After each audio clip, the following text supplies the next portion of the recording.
At Christmas dinner. The smell of baked ham, mashed potatoes, and cinnamon was thick in the air. The house was glowing with lights and laughter, but none of it felt warm to me. I had barely stepped inside when my brother, with that same mocking grin I've seen since we were kids, looked me up and down and said, "Your plate's outside next to the dogs." The room burst into soft chuckles.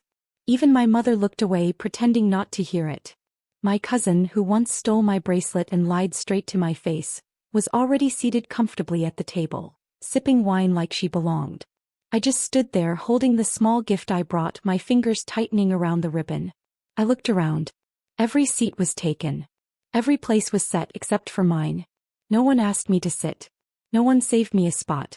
And in that moment I realized, this wasn't an accident. They meant for me to feel small. But instead of crying or storming out like they expected, I smiled. I walked up to my brother. I placed the gift gently on the table. Then I leaned in and said, calm as ever, "Check under your plate."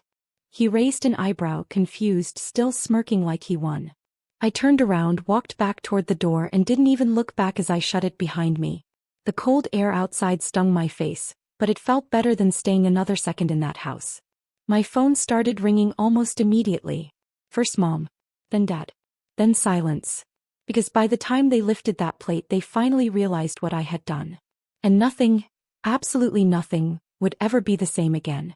It wasn't always like this. There was a time when I felt like I belonged at that table, when laughter didn't come at my expense and my brother didn't look at me like I was a problem. Back then we were close, or at least I thought we were. He and I used to build snowmen together in the yard, fight over the last piece of pie, and team up to surprise Mom with breakfast in bed every Christmas morning. My parents loved having the family together, especially my dad. He was always the center of everything. Firm but kind, a man who could fix anything, even broken hearts. I remember how he used to ruffle my hair and say, "You're my strong girl." I held on to that line for years. I still do. But then Dad got sick. It started with small things, forgetting names, getting confused. At first we laughed it off. But it got worse. Soon, the strong man I looked up to couldn't even recognize his own reflection. The house that once echoed with warmth slowly turned cold. That's when the cracks in the family began to show. Money became a big topic. Medical bills, insurance, questions about who would handle what. And somehow, quietly, my brother started stepping in more and more. I didn't notice at first. He took over Dad's paperwork, talked with the doctors, and made decisions without telling me. I thought he was just trying to help. But little by little things shifted. My opinions stopped mattering. My calls got shorter. My visits felt more like intrusions. He'd speak for the family, telling me, "Mom's tired," or "Dad's not up for visitors today." I believed him. I trusted him. I was too focused on my job, trying to stay afloat while sending money home every month. I didn't realize what he was doing, not until it was too late. He was turning them against me. Quietly. Strategically. Like I didn't belong anymore. Like I was just someone on the outside looking in. When I'd finally visit, I'd notice my old photos disappearing from the walls, replaced by newer ones. Ones where I wasn't included. No one said anything outright. But the silence, it was loud. So I held on. Thought maybe it's just stress. Maybe they're grieving in their own way. Maybe I'm imagining it. But then one day I found out they had a family meeting. A dinner. Without me. They had planned it. Talked about finances. About the house. About Dad. And I wasn't even invited. That's when it hit me, they weren't just pulling away. They were shutting me out completely. But I still didn't know the full story. Not yet. I had no idea just how deep the betrayal went. Or what they were hiding from me behind those holiday smiles. Dad passed away last year. Even though we all knew it was coming, nothing really prepares you for that kind of loss. I remember sitting by his hospital bed, holding his hand until his last breath. He didn't say much in the end, but he looked at me, really looked, like he knew everything that was happening even if he couldn't say it. I held on to that moment for a long time. After the funeral, things moved quickly. Paperwork, legal documents, accounts, and the will. Dad had left behind a modest inheritance. Nothing huge, but enough to ease the pressure for all of us. The house was to stay in the family, and the money was to be divided equally between me and my brother. That's what he wanted. Simple. Fair. But what Dad didn't plan for was what happened after he was gone. Somehow within weeks things changed. My brother got himself named the executor of the will. And then, just like that, Everything started slipping through my fingers. Suddenly, I wasn't being told anything. The lawyer wouldn't take my calls. The documents I requested never showed up. And then came the biggest shock. My cousin moved in. Her. The same cousin who once stole from my purse during Thanksgiving and then cried when I confronted her. Everyone knew what she was like. Even Dad didn't trust her. But now she was living in my parents' house like she belonged there, wearing Mom's old scarves, sitting in Dad's chair like it was hers. I asked questions but I got vague answers. She needs support. She's just helping out. It's only temporary. But nothing felt temporary. Especially when Mom started parroting my brother's words, saying things like, "You've always been too emotional," or, "Maybe it's best if you just focus on your life elsewhere." That's when I realized, they had turned her against me too. I wasn't just being forgotten. I was being erased. They told people I was unstable, that I was dramatic, that I couldn't be trusted with money. And little by little, I watched as the inheritance disappeared, the house got rearranged, and I became a stranger in the only place I had ever called home. Every time I tried to reconnect, I felt like I was banging on a locked door. They kept me out, emotionally, legally, financially. And the cousin? She laughed behind my back like it was some kind of victory. By the time Christmas dinner came around, I already knew I had no place left in their plans. But what they didn't know was that I had figured out everything. And I wasn't just going to sit there and take it. They thought I was still that quiet, trusting girl who'd just walk away in silence. But this time I came prepared. I almost didn't go.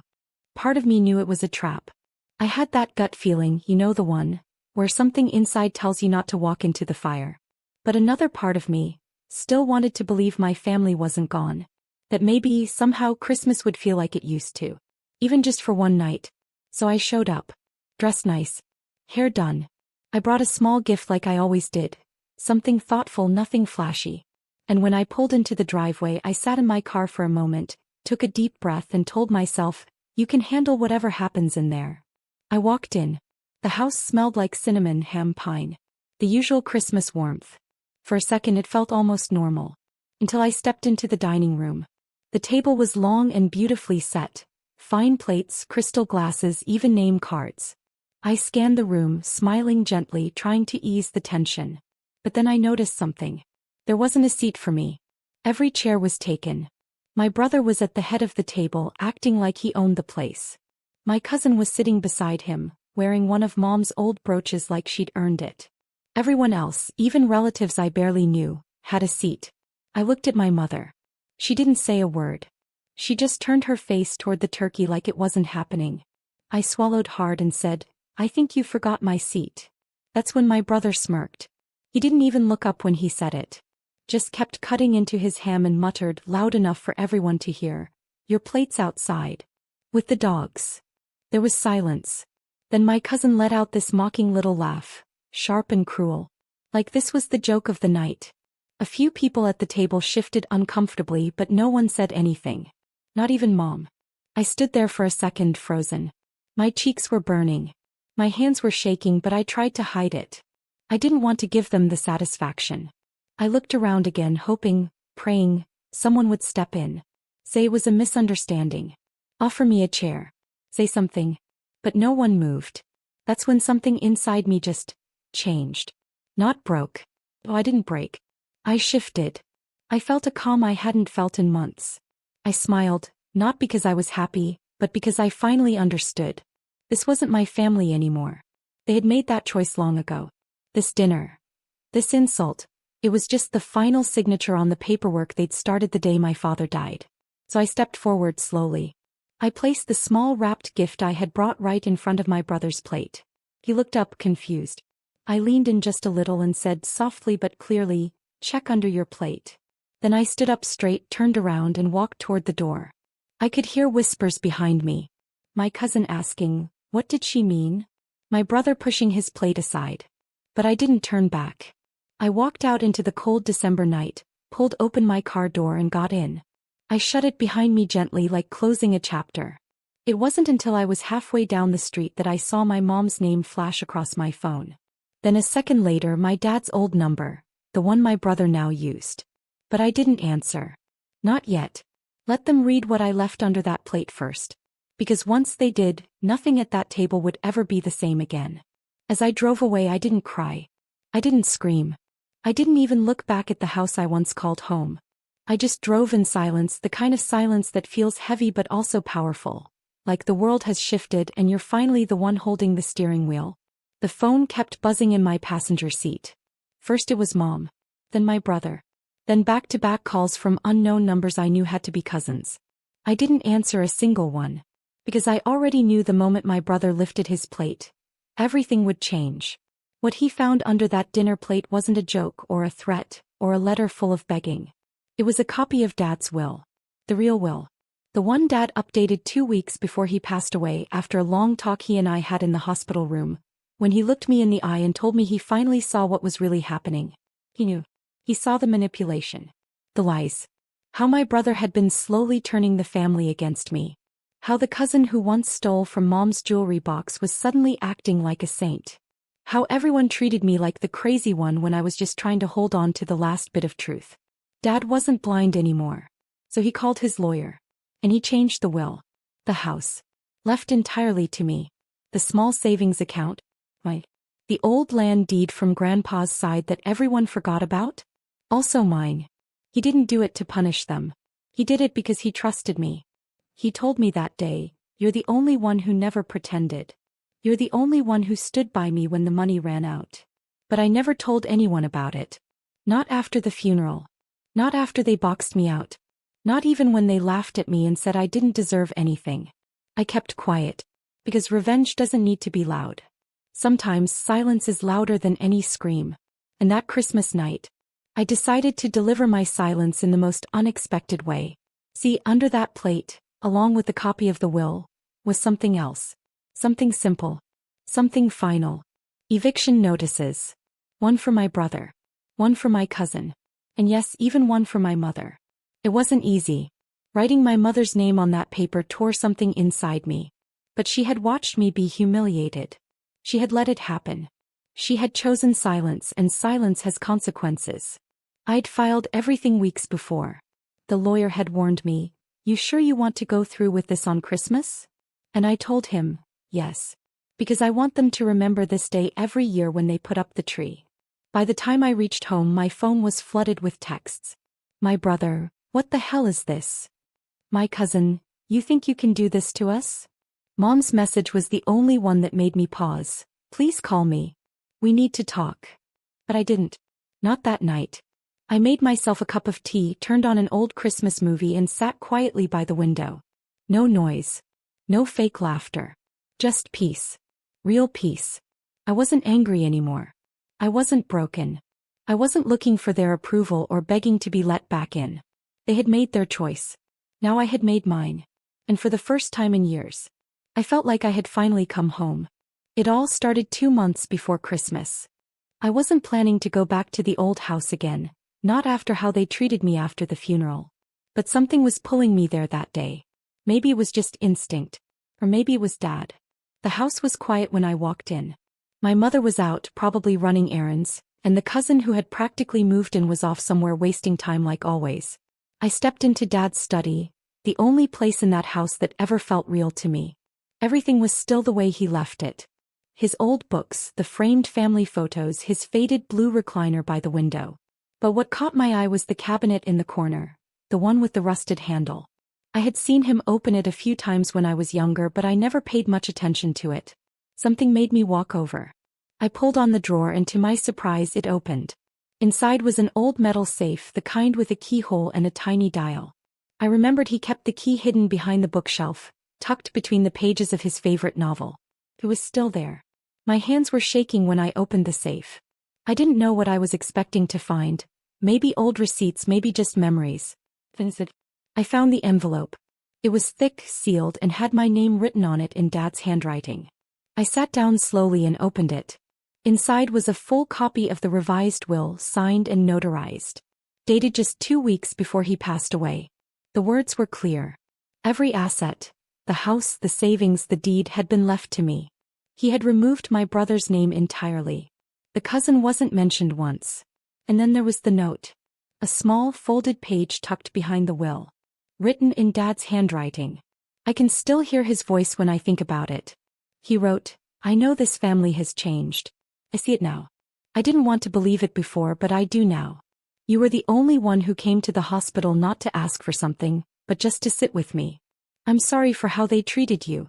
I hope this helps you start over. This house is yours now. You earned it. You protected me when no one else did." I must have read that note 20 times. I cried not because of what he gave me but because for once he saw me. He really saw me. That night I made copies of everything. I called a lawyer the next morning and got the legal process started. We filed the ownership transfer. The house was mine on paper. But I didn't move in. Not yet. Because I knew they wouldn't see it coming. They still thought I was weak. Forgotten. Left out of everything. So I waited. Waited through their fake smiles. Waited through their mocking text. Waited until Christmas dinner when they finally showed me who they really were. And I finally showed them who I had become. It was never about revenge. It was about closure. About letting them know that I didn't need their approval to stand tall. Dad left me the house. But more than that, he left me the truth. And that was all I needed. The moment I walked out that door on Christmas night, I didn't look back. I got in my car, closed the door softly behind me and just sat there for a second. No tears. No shaking hands. Just quiet. The silence felt like a warm blanket. They had no idea what just hit them. I didn't go home that night. I stayed at a motel not because I had to, but because I wanted to enjoy the peace for once. No insults. No fake smiles. Just me and a cup of coffee watching snow fall outside the window. The next morning my phone wouldn't stop buzzing. My brother called first. Then again. And again. I didn't answer. Then came the messages. All caps. Angry. Accusing me of ruining Christmas, of being ungrateful, of stealing what was his. I didn't respond. Then came the guilt trip from my mother. She called, sobbing. "How could you do this to your own family?" she cried. "Where will we go? It's Christmas." Funny how they remembered I was family only after they lost the house. And then there was my cousin. She didn't call. She showed up outside my apartment the next morning, crying in the hallway, begging to talk. Telling me she had nothing to do with it, that she was just trying to help the family. I closed the door. By the end of the week I took quiet action.